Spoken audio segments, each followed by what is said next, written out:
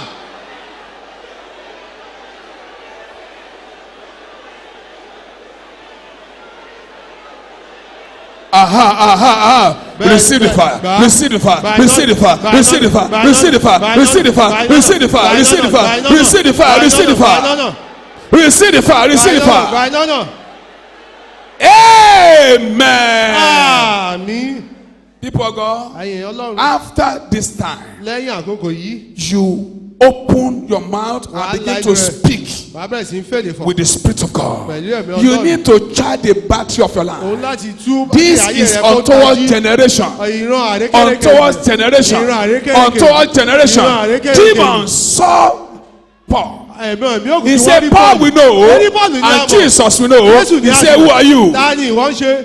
They have their own scanning machine. Wọ́n ní ẹ̀rọ tí wọ́n They fi know who is who. Wọ́n mọ ẹjọ́. They know who is faking Wọ́n it. mọ ẹni tó. They know some people go to church, Wọ́n ní ẹni tó kọ̀ wá but they sílẹ̀ are jọ́sìn. faking it. The Ṣùgbọ́n wọ́n power of kọ̀ God is rẹ̀. coming upon somebody Agbára now. Ọlọ́run bà lé ẹnì kan. Maseka poshuna Mari rekapa. makese. Leseke poshuna Nígbà rea. àpòkò ṣe. Sema idama. Inú mi. Leseke poshuna rekapa le masaka. Àpòkò ṣe tẹ̀rẹ̀. Sema idama. Inú mi. Idama. Idama. Receive fire.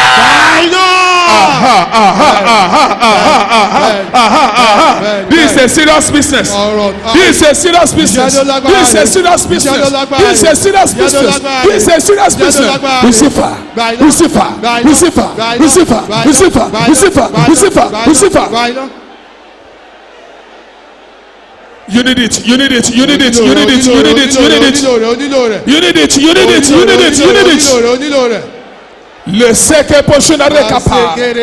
Mareka poshuna rekapora. The power of God is coming upon somebody there. That the power of God. That the power of God. Amen. 1, 2, 3. Open your mouth and begin to speak in tongues. Mazeke poshuna rekapa. The power of God is upon you right there. Yes, yes, yes, yes. Yes, yes, I'll say it, I'll say it out. Say it, that's the fire, that's the fire, that's the fire. That's the fire, that's the fire. That's the fire, that's the fire. Maseka poshuna rea. Mareka poshuna rekapo. Leseke poshuna rekapa. Aha. Yes, yes, yes, yes, yes, yes, yes, yes, yes, yes, yes, yes, yes, yes, yes. Charge yourself. Charge yourself. Charge yourself. That is it. Every stranger in your body. Chop out. Chop out. Chop out. Chop out. Chop out. Chop out. Chop out. Chop out. Every stranger in the body. Go out now. Number 1. Number 2. Number 3. Number 4. Number 5. Number 6. Number 7. Number 8. Aha. Aha. Stranger in form of sickness. Go out. Stranger in form of defeat. Go out. Stranger, go out. Go out. Go out. Go out. Go out.